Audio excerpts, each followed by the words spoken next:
శ్రీమద్ వాల్మీకి రామాయణము బాలకాండము మొదటి సర్గము.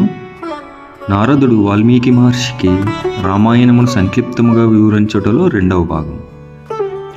శ్రీరాముని యువరాజ పట్టాభిషేకమునకై జరుగుచున్న ఏర్పాట్లను దశరథుని ప్రియ భార్య అయిన కైకేయి ఎరింగెను.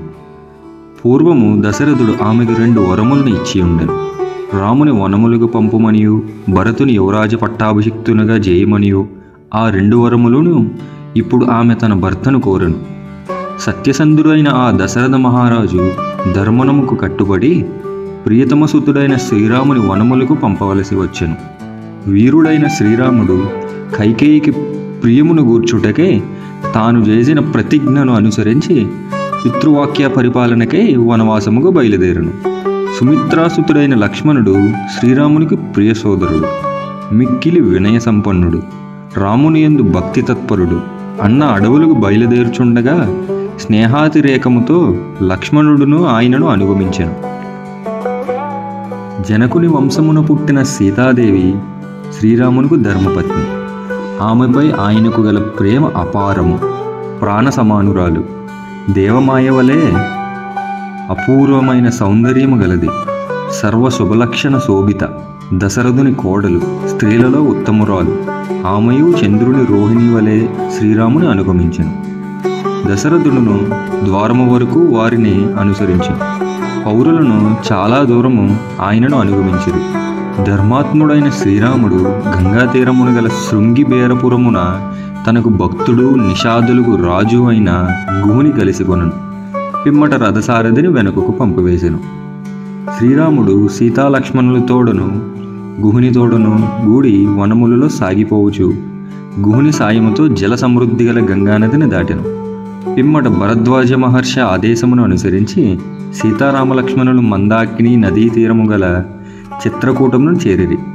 అతడ చక్కని పర్ణశాలను నిర్మించుకొని ఆ ముగ్గురును దేవగంధర్వ సదృశులై సుఖముగా ప్రశాంతముగా నివసింపసాగిరి. సీతారామలక్ష్మణులు చిత్రకూటమునకు చేరగా దశరథ మహారాజు పుత్రశోక కారణముగా సుతునికై విలపించుచు స్వర్గస్థుడాయను. దశరథుడు మృతి చెందిన పిమ్మట వశిష్ఠుడు మొదలగు బ్రాహ్మణోత్తములు రాజ్యాధికారమును స్వీకరింపుమని భరతుని కోరిరి. అందులకు ఆ మహావీరుడు సమ్మతింపలేదు. రాజ్యకాంక్ష లేని ఆ భరతుడు పూజ్యుడైన రాముని అనుగ్రహము పొందిన వాడై వనములకు బయలుదేరును. ప్రసన్న హృదయుడు సత్యసంధుడు అయిన శ్రీరాముని చేరి భరతుడు మిక్కిలి పూజ్యభావముతో, ఓ ధర్మాగ్మ, జ్యేష్ఠుడవు, శ్రేష్ఠుడవు ఆయన నీవే అయోధ్యకి రాజు కాదగినవాడు అని పలుకుచూ సోదరుడు అయిన శ్రీరాముని వేడుకొనను. మిక్కిలి ఔదార్యము గలవాడును ఎల్లప్పుడూ ప్రసన్నముగా ఉండువాడును వాసిగాంచినవాడును అయిన శ్రీరాముడు అర్ధులను ప్రార్థనను మన్నించువాడే అయినప్పటికీ తండ్రి ఆదేశమును అనుసరించి రాజ్యాధికారమును చేపట్టుటకు ఇష్టపడలేదు. అనంతరము రాముడు తనకు ప్రతినిధిగా తన పాదుకలన్యాసముగా భరతునికి వసంగి పలు విధములుగా నచ్చజెప్పి అతని అయోధ్యకు పంపివేసెను. అయోధ్యకు శ్రీరామును తీసుకుని రావలను అను తన లక్ష్యము నెరవేరుకున్నను. భరతుడు రాజప్రతినిధిగా రామపాదుకలను సింహాసనమును ప్రతిష్ఠించి వాటిని సేవించుచు నంది గ్రామముననే ఉండి రామునిగా ఎదురు చెన్నులు చూచుచూ రాజ్యపాలన చేయసాగాను. భరతుడు అయోధ్యకి మరలి వెళ్ళెను. సత్యసంధుడు జితేంద్రుడు అయిన శ్రీరాముడు తన దర్శనముకై తరచుగా పౌరులు జానపదులు అతడికి వచ్చిచుండుట గమనించి ఆ కారణముగా అతడు మునుల తపశ్చర్యలకు విఘ్నములు ఏర్పడునని భావించెను. పిమ్మట అతడు దండకారణ్యమునకు చేరుటకు నిశ్చయించుకును. సావధానముగా సీతాలక్ష్మణులతో కూడి దండకారణ్యమును చేరును. దండకవనమును ప్రవేశించిన పిమ్మట రాజీవలోచనుడనే శ్రీరాముడు విరదుడు అనే రాక్షసును సంహరించెను. శరభంగ మహర్షిని దర్శించెను. అట్లే సుతీక్షుణ్ణి అగస్త్యముని ఆయన సోదరుని దర్శించెను. శ్రీరాముడు అగస్త్యుని ఆదేశానుసారం ఆయన నుండి ఇంద్రచాపమును ఖడ్గమును అక్షయములైన బాణములు గల తునీరములను గ్రహించి పరమపీడితుడాయను.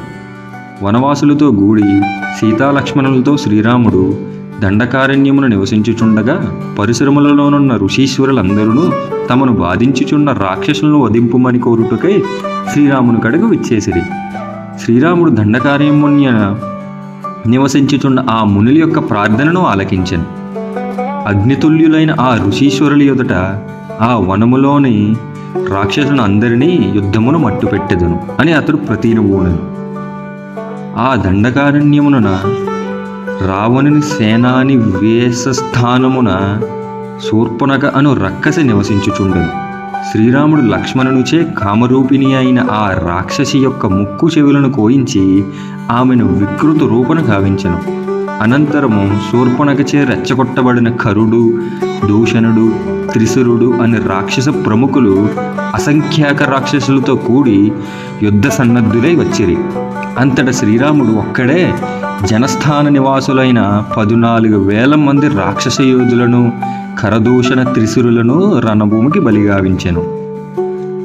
రావణుడు తన దాయాదులైన కరదూషణ త్రిశురులను శ్రీరాముడు వధించిన వార్తను శూర్పణఖ ద్వారా విని క్రోధముతో ఉడికిపోయాను. పిమ్మట అతడు మారీచుడు అని రాక్షసుని కడకు వెళ్ళి అతని సహాయమును అర్థించెను.